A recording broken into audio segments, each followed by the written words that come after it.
All right, it's Thursday. It's time to finish up the software configuration of this and try it out, see what we got here. So I've got a USB cable into the flight controller, and I've got my bench power supply going over to right here to supply power to it. Now I'm not going to be able to spin the motors much with that power supply. Those bench power supplies don't really supply that much current. If you go over current on them, this one particularly has a shutdown circuit so it doesn't damage it. But it won't go far. It'll spin them. It'll bring them up about 20% or so and back down, but it won't do hardly any motor, even a single motor, very far. So let's get started here. These are some videos I took as notes when I was finishing the physical build. This is something I did while I was hooking up the back ESC. When you plug these wires together, they truly don't go completely together. And you see this one here, you can see part of the brass. Because of that, I'm going to put a little shrink tubing on the three of them just to insulate that. And there's what they look like after the shrink wrap, right where they go together. And that's the one that had the gap in it where you could see the copper. When I took it apart, you could kind of tell that the shrink wrap that's on there before I put any on there had slipped on one side, but you couldn't move it back because it was shrunk down here, so kind of strange. Here's one little problem I have, but I'm not going to let it do it much. This motor, when I do yaw, goes back and hits the wing right there. See? I think that's what it's doing. Yep, sure is. So I'm going to have to work on my end points for that.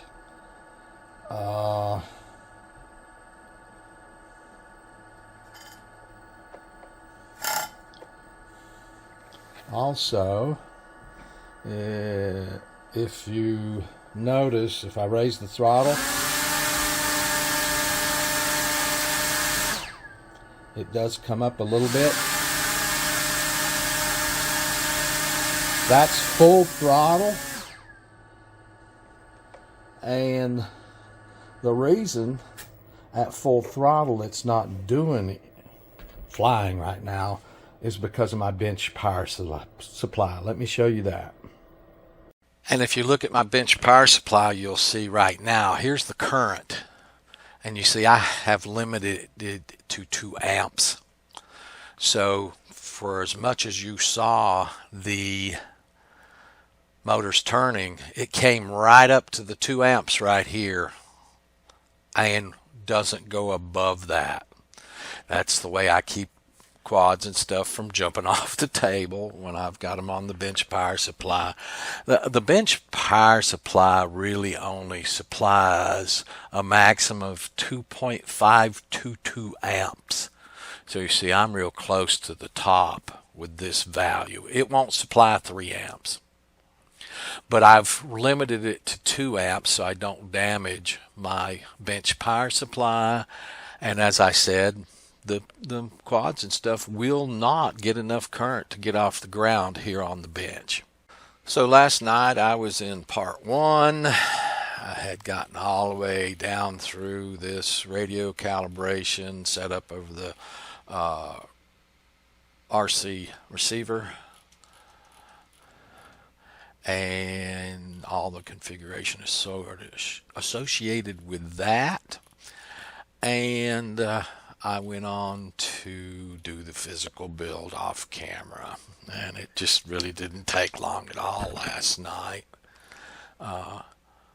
So I actually did show. So this is what I did off camera, the assembly of the plane here. All this was just really straightforward, easy to do. There's that tool. They're showing you how to put it through a connector and pull it through the boom. All of this was just really straightforward. That's the end of part 1. Part 2 portion, everything just went sweet here. There were some other 2/6 screws in the package. They're button head screws.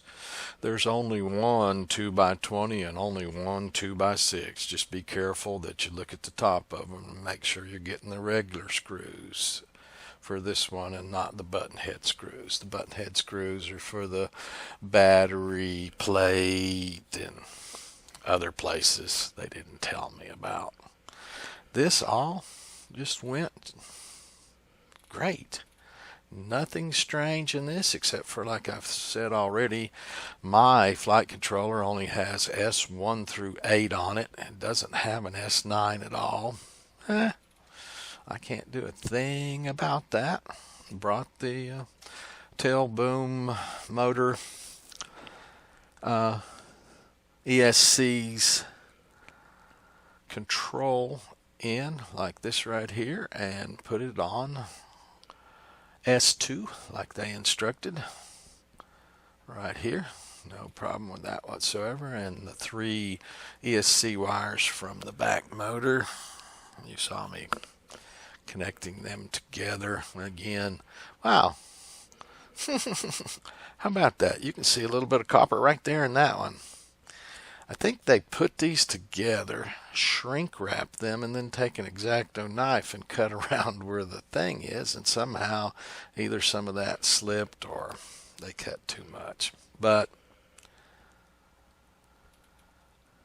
these are the button head 3S button head 2x6mm screws that go in these 4 holes. Strap goes through this, and then you put it in here where you like.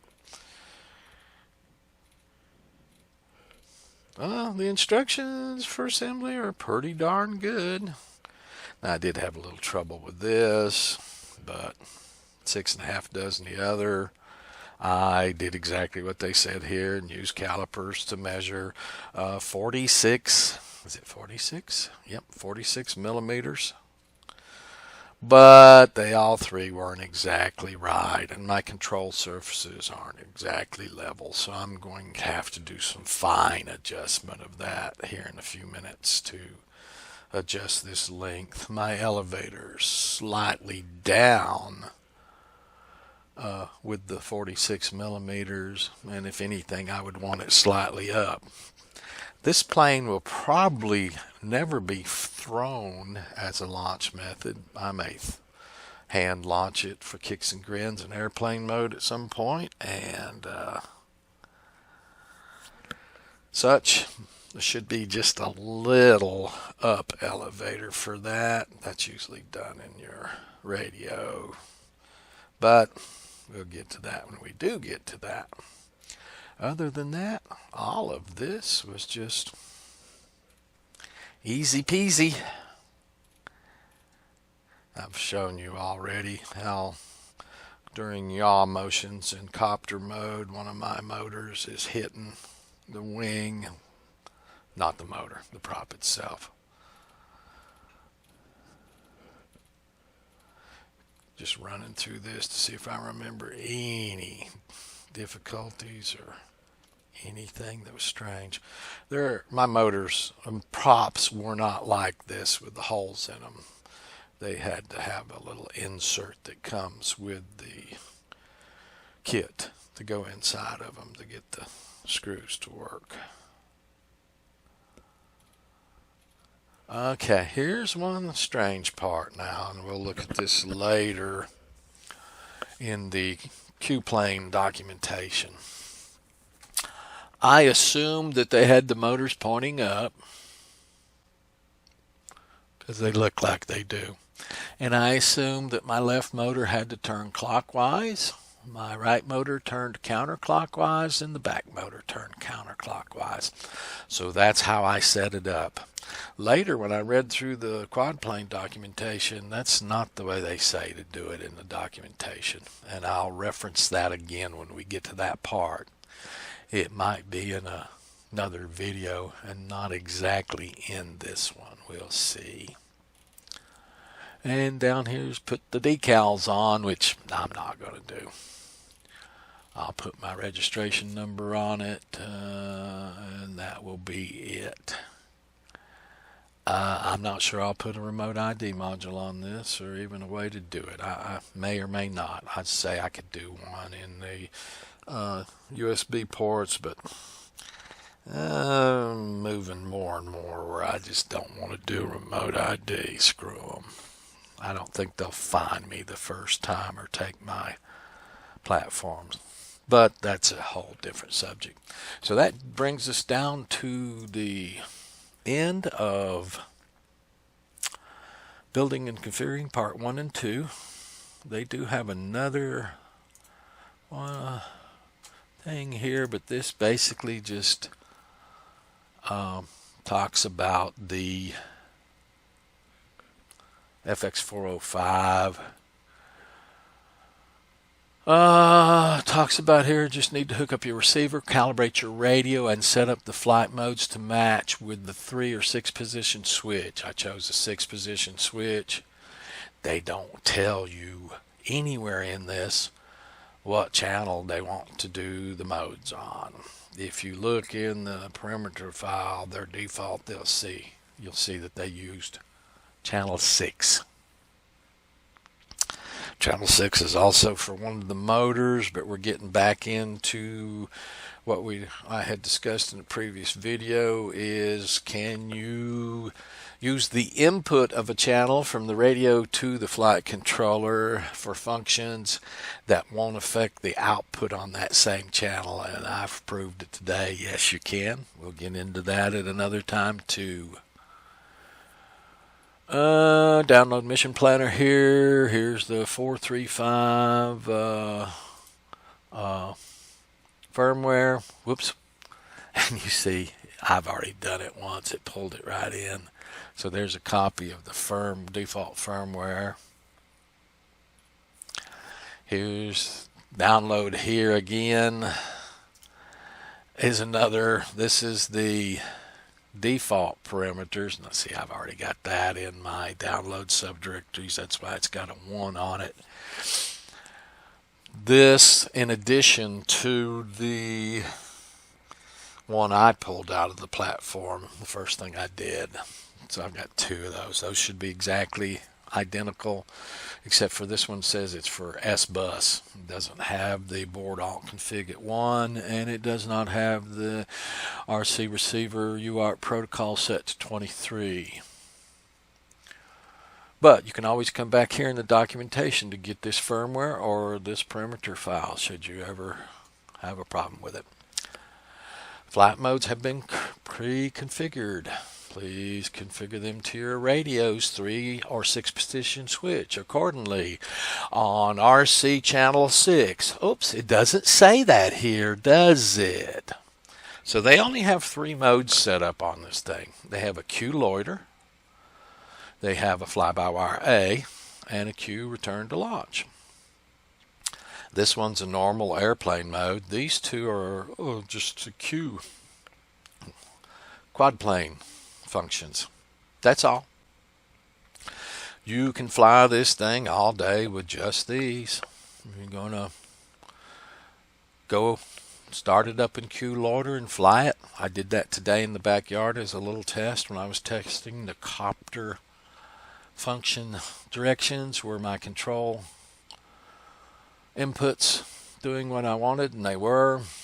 And after you get as high as you want to be in Q loiter, you just go into fly-by-wire A, and it transitions and shuts down the back motor. At any point, you can go back to Q loiter, fly a mile away, go into Q loiter, sit there, turn right and left looking at things. I don't have a camera on this one yet.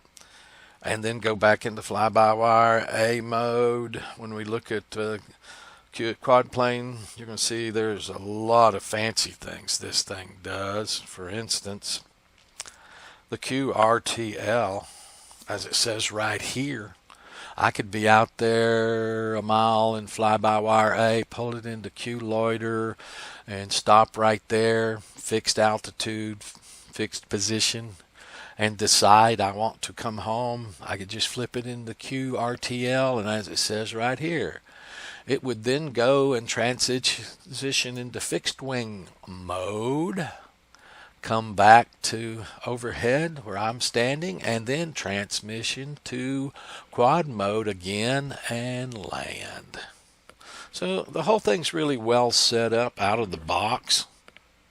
I'm not saying it's perfectly tuned. We're going to see a lot of problems with this tune when I get into the specifics of it. Let's see. Do not need to re-download and flash the Autopilot firmware 4.3.5. Comes flashed with that. Tested to work perfectly for VTOL before packing. Don't say a thing about working perfectly for fly-by-wire A, but they're going to keep putting in these disclaimers just in case something in there causes a problem, and they're not responsible, because they want you to confirm the factory version is working first. And that's what I've been doing. And this tells you about arming. They've got rudder arming set up in the firmware. That's not the default, I don't think. We can look at that later. You pull the throttle stick down and to the right. Apply full rudder right to arm, or full rudder left to disarm. That doesn't say pulling it down to the right and left, but I think you can't do that if it's above zero throttle.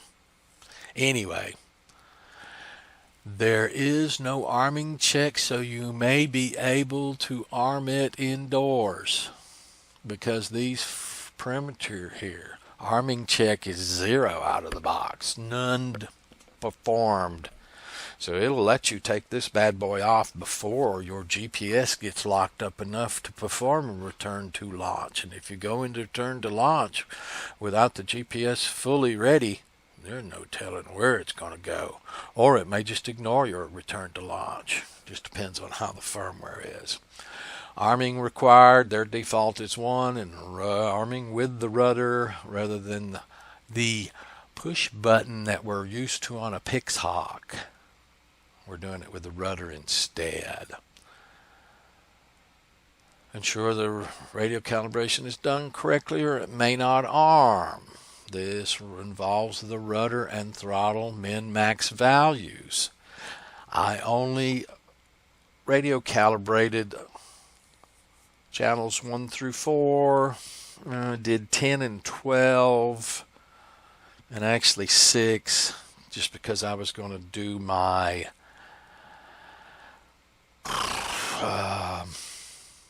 modes, my return to launch on a switch. So I've got return to launch and actually Q return to launch in 2 places.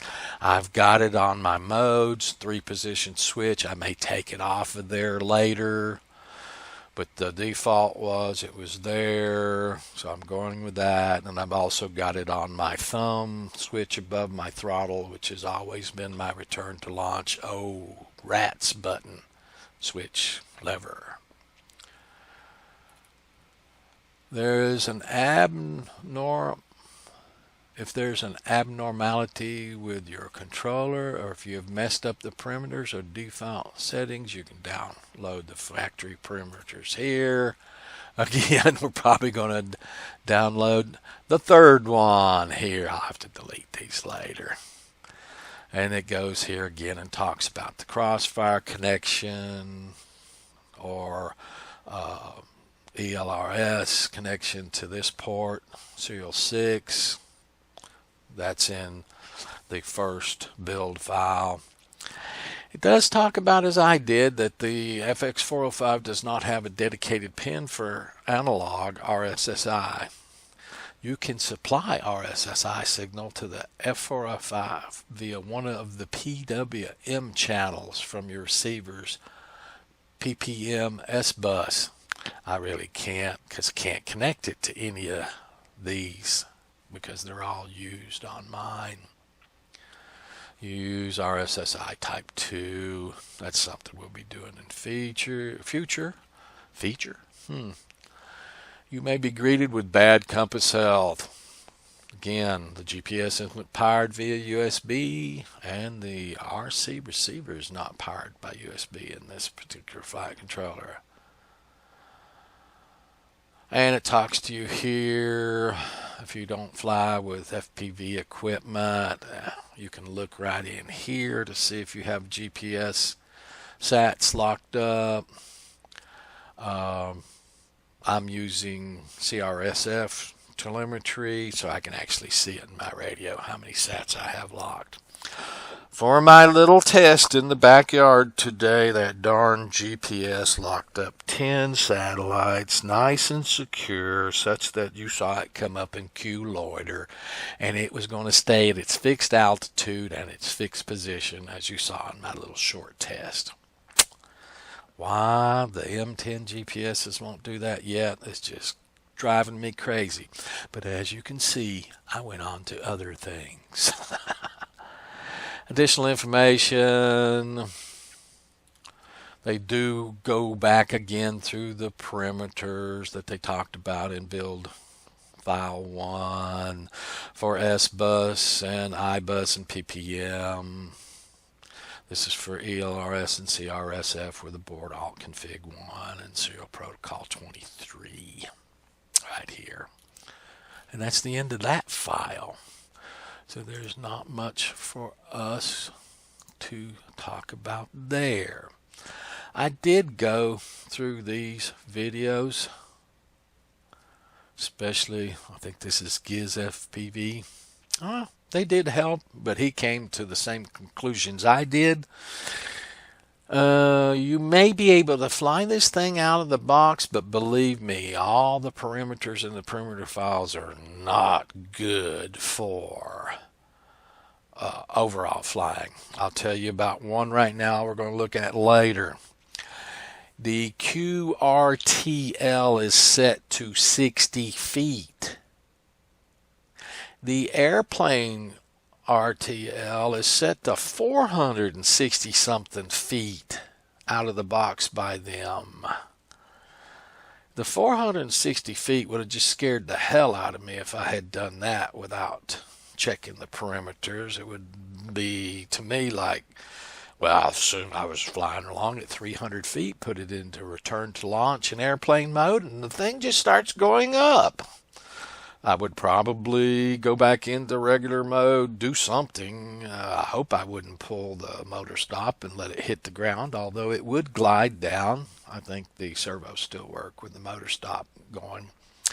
But in QRTL at 60 feet, I would have just run into the trees around the house here. But we'll get to that in due time.